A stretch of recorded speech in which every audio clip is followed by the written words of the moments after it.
নিচে নামা ভিডিওটা ক্যামেরাটা ওকে হ্যাঁ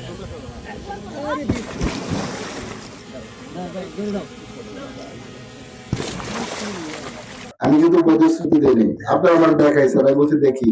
আপনারা আমাকে বলছেন যে আমাদের এই সমস্যা, আমি বলছি দেখি। আমি কিন্তু কোনো প্রতিশ্রুতি দিছি 3 মাসের মাথায় আমার পরিবারের এই সমস্যা কতটুকু আমি অনুভব করেছি।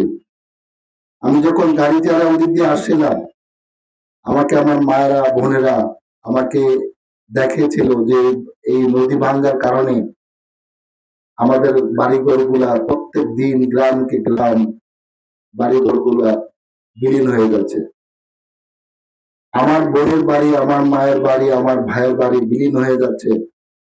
আমি কি চুপ করে বসে থাকবো?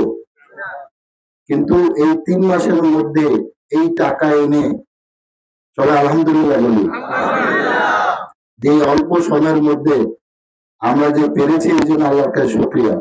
আপনাদের জন্য অনেক কিছু আছে ইনশাল্লাহ। আপনারা আজকে আমার কাছে এই ব্রিজ চেয়েছেন, এই ব্রিজ আমি কিছু বলি নাই, বলছি আমি কিন্তু কিছু বলি নাই, আমি বলছি আজকেও বলবো দেখি।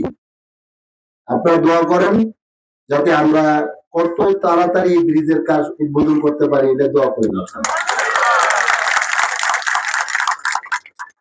আমাদের এই শরীয়তপুরকে আমি বলেছিলাম একটা আধুনিক এবং গর্বিত শরীয়তপুর বানানোর জন্য মাননীয় প্রধানমন্ত্রীর নির্বাচনী প্রতিশ্রুতি অনুযায়ী আমাদের একটি দফার কর্ম ধারাবাহিকতায় আজকের এই যে জিওবাগ মানে নদী ভাঙ্গন কবলিত মানুষের পাশে মাননীয় প্রধানমন্ত্রী আমাদের আহ পানি সম্পদ মন্ত্রণালয়ের মন্ত্রী শহীদুদ্দিন চৌধুরী ভারত হোসেন আজাদ এমনিভাবে আমাদের সহযোগিতা করেছেন। এই জন্য আমরা শরীয়তপুরবাসী মাননীয় প্রধানমন্ত্রী এবং মন্ত্রী পরিষদ সবাই প্রতি আমরা কৃতজ্ঞতা প্রকাশ করছি এবং আল্লাহকে শুকরিয়া প্রকাশ করছি যে 3 মাসের মাথায় মানুষের এই আকাঙ্ক্ষাকে, মানুষের এই অন্তরের অনুভূতিকে সরকার প্রধান গুরুত্ব দিয়ে আমাদের এই কাজটা করে দিয়েছেন।